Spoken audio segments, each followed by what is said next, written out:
Chapter 7 Strangers. Philip blinked while turning a corner in the maze, and when he opened his eyes, he was awake again. The stain of dawn was seeping through the deep purple night through the crack in their tent. Philip rolled over. He was almost disappointed. The competition with Briar Rose was a little fun. She had sprinted off the moment they agreed to the challenge. He followed her laughter through the maze, half expecting to stumble into her every time he turned a corner. Each whisper of her feet on the grass filled him with an unfamiliar anticipation. He had been enjoying himself in a way he did only on the road. Briar Rose had told him everything from the latest argument between two of her aunts over what color flowers to plant around the cottage. She mentioned her failed attempts at translating a poem she was certain Joanna would love in a language she was trying to learn. She insisted he absolutely had to tell Joanna about it, and she would be listening to make sure he did. He told her about the towns he'd stopped in last month, and it was strangely nice to share the stories with someone who hadn't been there. Briar Rose listened and laughed, and for the first time Philip felt truly heard. Joanna was asleep in her bedroll across from him. The trials of yesterday had been erased from her face, not a single bruise or scratch left. Philip flexed his hands, which, despite looking pristine, still hurt as if freshly scabbed. He hoped Joanna felt better. "Philip, so help me, stop thinking so loudly," Joanna mumbled. "Go back to sleep." "How did you even know I was awake?" he whispered. "You stopped snoring," she said. He sat up. "I do not snore." "Then how did you know you were awake?" Philip glared at her, and she pulled her blanket over her head. "I'm going to read your new work," he said, not meaning it. Joanna patted her chest pocket, checked on her book, and rolled onto her stomach. "Good luck." Honestly, her secrecy was becoming suspicious. She was lucky he had other stuff to deal with. "Sleep well," he said softly, and went to find the fairies. Eris, Poana, and Frike were standing in the center of the clearing, whispering to one another in sharp tones. Frike caught sight of him and touched Eris's arm. The three of them quieted. Philip waved. "Morning," he said, uncomfortable with the sudden silence. "Philip, come," Eris beckoned him over. "We were discussing what to do with you today. How are you feeling?" "Better, thank you," he said as he went to them, admittedly somewhat nervous. "What is the plan?" "Oh, you're in for a treat," Frike clapped. "I can't wait to watch." The sun was barely peeking over the horizon and cast long shadows across the grass like a rippling chessboard. Eris and Frike stood before him, pawns staring up at a night. Frike uncomfortably possessed no shadow. Poana watched them a few steps away, arms crossed over her chest. Philip avoided her gaze. She was less frightening with the crease on her cheek from where she'd slept, but she was still terrifying. To retrieve the Sword of Truth and the Shield of Virtue, you will need to have a solid understanding of what your magic can do, and what type of magic best suits you. Obviously, we don't have long. However, we should have enough time to pinpoint what your strengths are," said Eris. "Each of us has specialized in a different magic. I deal mainly in nature magic, Poana in fire, and Frike with shadow magic and some healing." Philip nodded along. Healing would be the most useful and most hated by his father. Using a healer was like admitting defeat to King Hubert. You should prevent yourself from being injured, and if you absolutely couldn't, there was nothing a good walk or bout couldn't fix.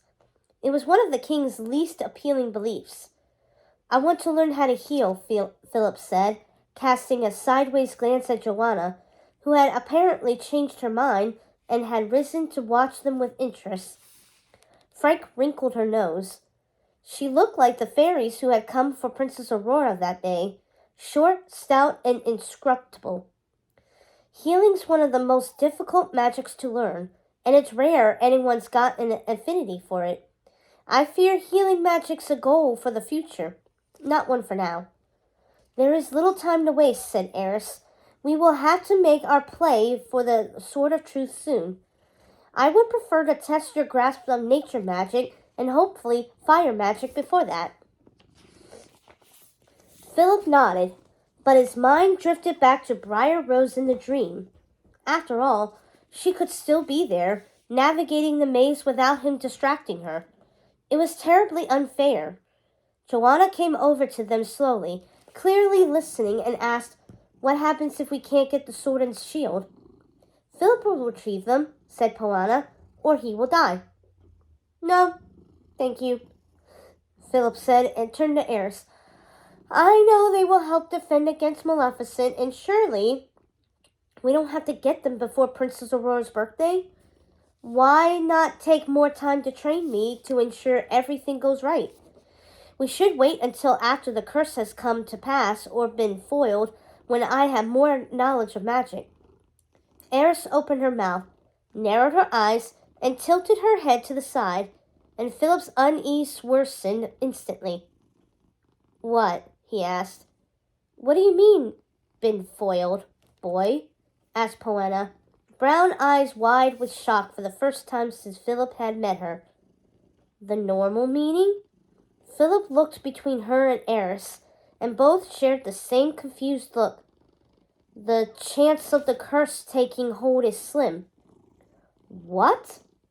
Eris asked, expressions wrinkling across her face so quickly he couldn't track them. "What have you been training for if not what to do after the curse happens?" "What to do once Maleficent returns and is furious her curse was negated," he said. "It had been drilled into him for years. That's part of why I'm marrying Princess Aurora. I'm to protect her. Forever. Till death do us part." Eris gasped. "You think the curse will fail? That it won't happen if you keep that girl safe for long enough? That you can simply remove all spindles and spare her life?" "That's why she was hidden away." "Everyone knows that," said Joanna. "Don't they?" "Can't avoid a curse," said Frank, dismayed. "They're not just words. They're absolute. Deals, gifts, and curses. They're the same thing. Each is a promise, and we fairies always keep our promises. They always come to pass no matter what you do." "And when this curse comes to pass," said Eris, "Maleficent will not stop with the princess." A chill swept over Philip. That changed things. That changed a lot of things. He had always been reassured that every measure possible was being taken to keep the curse at bay. The curse had always been something he might have to deal with, but knowing that it would happen no matter what any of them did, and that Maleficent wouldn't be satisfied with that. But if all curses come to pass, why didn't her fairy godmother say anything? He asked.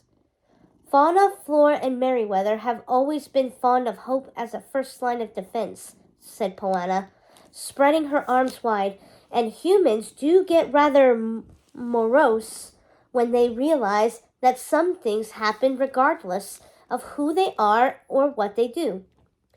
Curses and gifts can be altered slightly if they are vague enough, so perhaps they hope to change the curse. Regardless, they most likely have a plan and haven't shared it with anyone." Eris laughed. "Unusually generous of you." "They are her guardians for a reason," Poena said. "Are you comfortable then, Your Highness, assuming they've uncovered a way to stop a curse, something no one has ever managed in the history of magic?" "I wouldn't describe any of my current feelings as comfortable, no," he said, rubbing his face. "What will Maleficent do?" Eris turned to Philip, expression grim. "Maleficent may not have her old army, but if you believe she will not only go after Princess Aurora, You're wrong. She has not set aside her dreams of conquering the human kingdoms. She wouldn't win that war, said Philip with a shake of his head. No, my father always said that this was her end goal.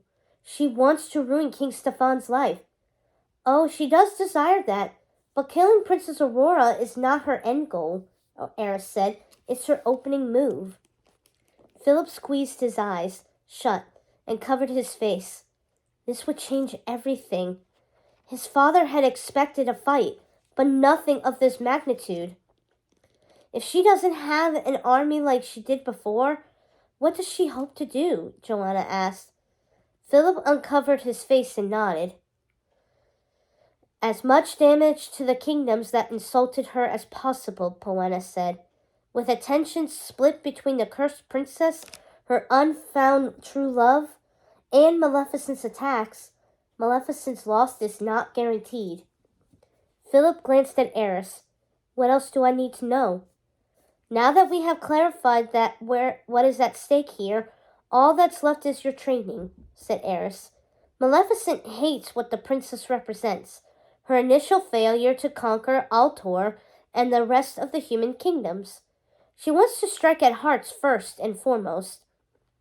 Metaphorically and literally, mumbled Joanna. Eris nodded. Fairies cannot physically handle the sword and shield, and can rarely handle them magically. We are certain that Maleficent is researching how to acquire them herself, but is restricted by her inability to leave the Forbidden Mountain for extended periods. And without them, you will stand no chance against her. Whoever acquires them first will win the coming war. You're putting all of our eggs in one basket, said Philip, and I'm the basket. We are not speaking of eggs in baskets, boy, said Poena. You must take this seriously. It's a human saying, Eris pinched the bridge of her nose. Though, to use the metaphor, you're our basket. Philip held back a laugh. And Princess Aurora is the other fairy's basket? Exactly, said Eris. Better two baskets than one. You are getting as inscrutable as humans, Poena said, and scowled. Have you met the princess since she went into hiding, Philip? No one's heard from her, said Philip. Not even her parents know where she is or how she's doing. Tragic, Eris clucked her tongue. Let's get to work. Eris led Philip to a little clearing near camp. She looked like a dandelion on a field of green, standing in the grassy clearing with her sweeping gown rustling in the breeze.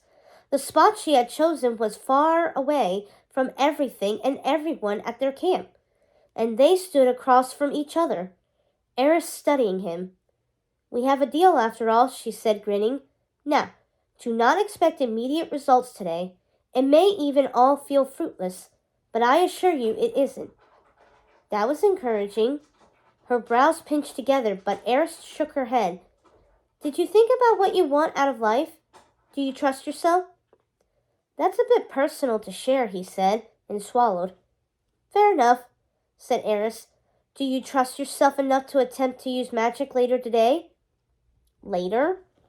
Time was supposedly of the essence, so he needed to use it soon whether he trusted himself or not. He nodded. Good, she said, and pinched her wrist between two fingers until he winced. Usually you would spend months studying the basics, but we'll have to make do. First, the conduit. You. Slowly, Eris began to pose Philip. She squared his feet with his shoulders and twisted his body until he was standing at a slight angle, the muscles along his ribs tense. His left arm she placed at his side, raised slightly so that his elbow was cocked out, and his right arm she lifted until his hand was even with his chest. Palm out, fingers up, she muttered, putting each digit into the right position. There.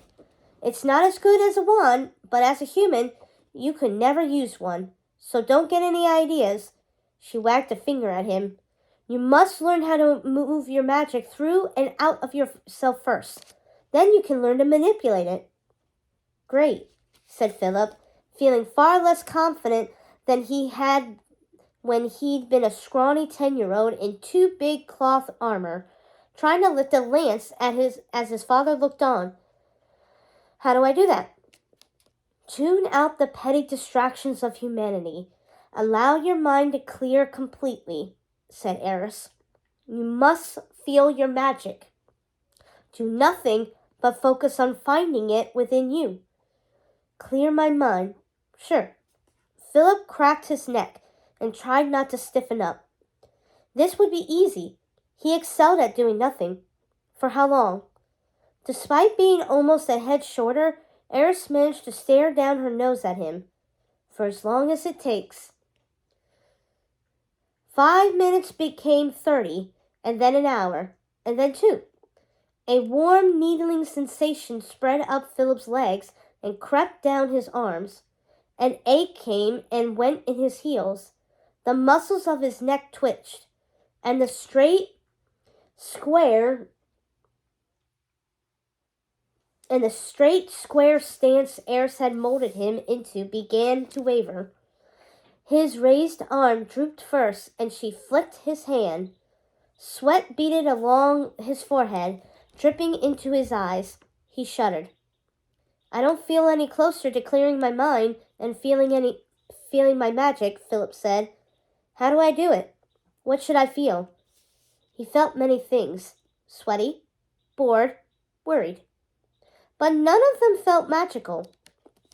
Eris, who had been before him the whole time and still acted as if only a few minutes had passed, sighed and tilted her head side to side.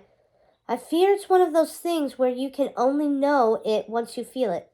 My teacher once called it a brush against the soul. Enlightening, Philip frowned to try to get rid of an itch on his nose. How does this help with learning nature magic? It helps with control and making sure no errant vines strangle people, said Eris, and Philip winced. To use magic, you must call it forth from yourself and channel it into the world. Once it is in the world, then it can be used to bring on gales, to summon fire in your hand, or to misdirect with an illusion. But it will fight your control. If magic thinks you are using it incorrectly, or that you are not fully certain of what you want it to do, it will do as it pleases. Like strangle Joanna to get her away from me, he asked. Exactly. You make magic sound like a person, Philip said. Not a person, Eris trailed off and reconsidered. It's more like a wild horse. You must break it and bend it to your will. Conquer it. If you do not, it will throw you into the mud and trample your corpse. Conquer it? Philip frowned, thinking of Samson when he had first learned to ride. Philip had spent every morning before training and every evening after it in the fields with the horse. Sometimes they practiced, but mostly Philip doted on the only creature who didn't judge him when he made a mistake. Winning or losing a bout made no difference to Samson. Skittish and lanky even for a horse, Samson had nearly been overlooked when the horse masters were selecting coursiers for the pages. Philip had liked that.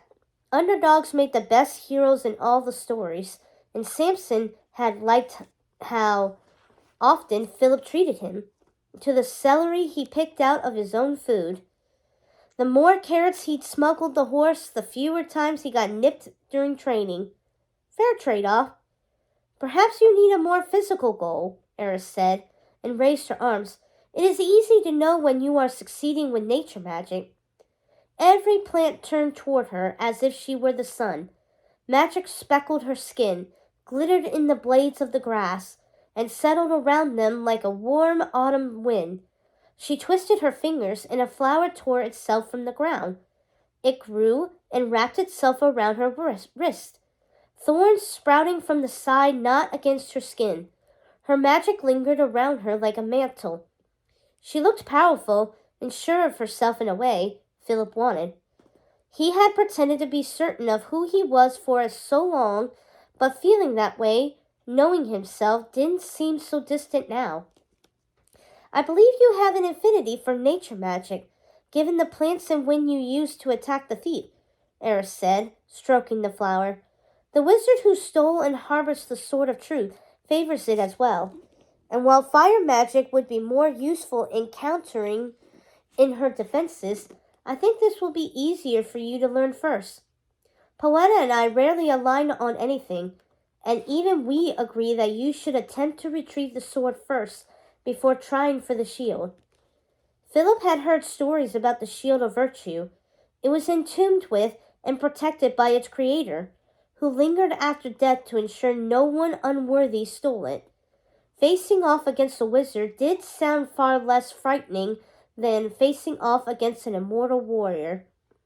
Do people only have one kind of magic? He asked. No. Most simply cannot master more than one, so they pick, said Eris. Maleficent, however, is an expert in many. That is what makes her so powerful. We are unsure if you will be able to learn multiple types of magic, but better to try with what you'll likely master and go from there than not try at all. If Philip had an affinity for nature magic, he wondered if he should tell Briar Rose. He could have unknowingly caused the Thorn Wall to transform in their dream. Even though he usually hated the idea of revealing anything personal to her, and he was still furious as ever that his dreams weren't his alone, talking to her in the maze hadn't been so bad. Try calling one of the flowers near us to your hand, said Eris, forcing Philip away from his thoughts. Bend it to your will. Philip narrowed his eyes at the closest pale pink primrose.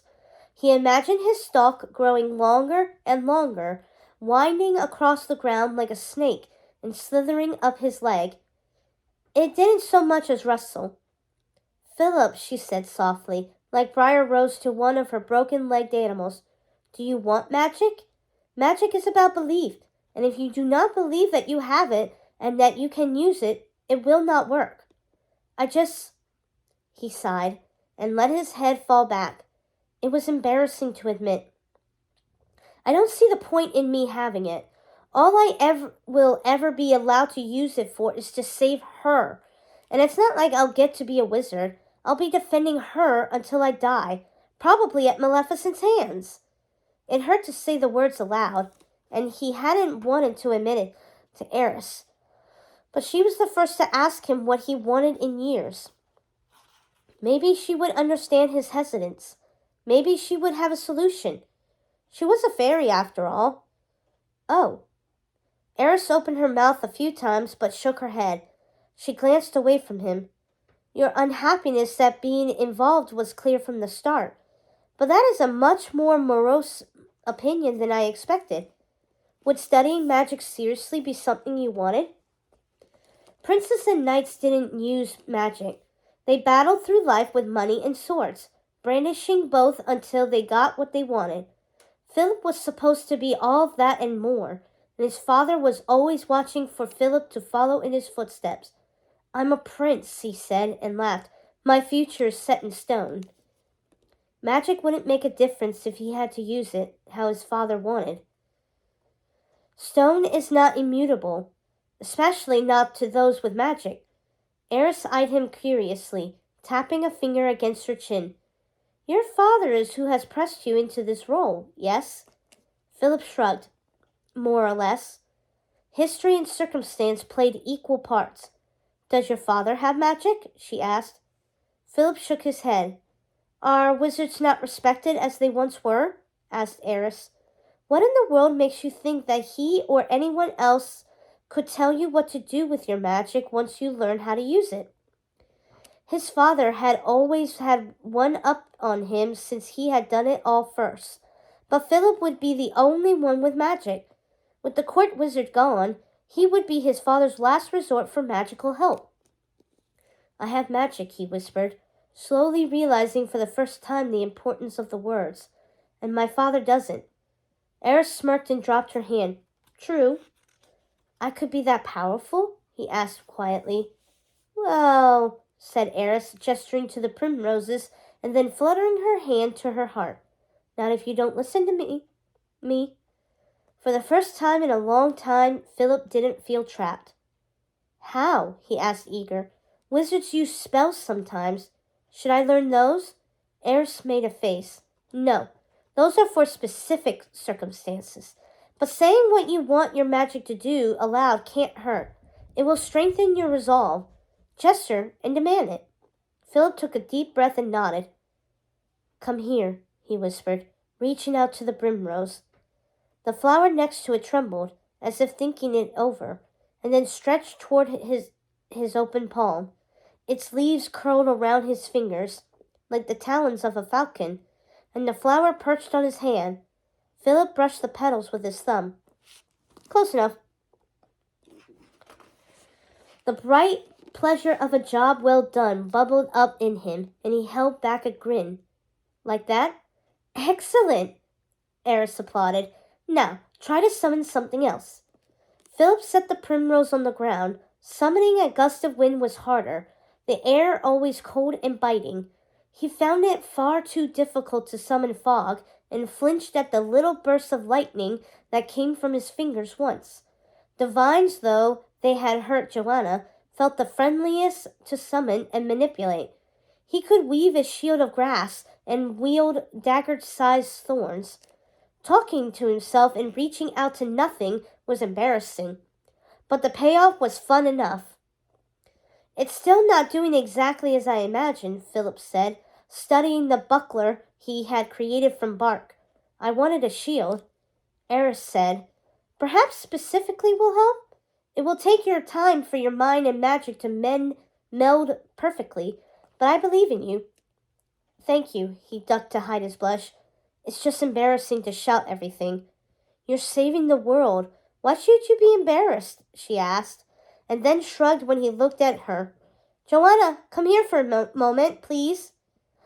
Joanna, who had been teaching a scowling Poana to use a sword, walked over with the fairy trailing behind her. When he was training to be a knight, did Philip ever avoid anything because he didn't want to be embarrassed? Asked Eris, ignoring his glare. Oh, always, Joanna nodded, and didn't even glance at him. A fencer from another kingdom taught for a few days once, and Philip skipped the lessons. He hates being bad at things so much that he hates practicing. Philip swallowed uncomfortably. Why should I want to do something I'm not good at? You have to practice to get good at things, said Joanna, with an exasperated sigh. That's why I write all the time, and we spar so often. The more we fail, the better we get. And let everyone who can see know I'm bad at it? No, thank you, said Philip. Either way, I can't shout complicated commands in a fight. People will know exactly how to counter me then, and it will take too long. Practice some commands and gestures today, and then tonight tell me the ones you think will work best. I'll help you develop a repertoire, Eris said, and smiled. Think of it like how we wave our wands. It's not for show, you know. Softly, Poana said, Well done, and with over 2 weeks left to go. Thank you, said Eris with a smirk. Now, Philip, are you willing to embarrass yourself a few times to master your magic? You must be certain in your resolve, and I believe you can do it. You must know what you are willing to do, though. For most of his life, Philip had thought Maleficent's curse could be avoided. He had trained endlessly to protect the princess and help keep her safe once the curse failed, and he had trusted his father to know what needed to be done about Maleficent. He shouldn't have. His father was wrong. The curse couldn't be stopped. In less than a month, Princess Aurora would be asleep and defenseless save for him. Maleficent would have started another war with the human kingdoms, and Philip would be stuck keeping the sleeping princess safe. Unless he mastered his magic, for the first time in his life, he had something his father couldn't hold over his head. No one could take magic away from him, and he could accomplish everything with it if he played his cards right. As a wizard, he wouldn't be bound to the future his father had decreed for him. He could be far more than the princess's steadfast defender. Anything, he said. I'll do anything.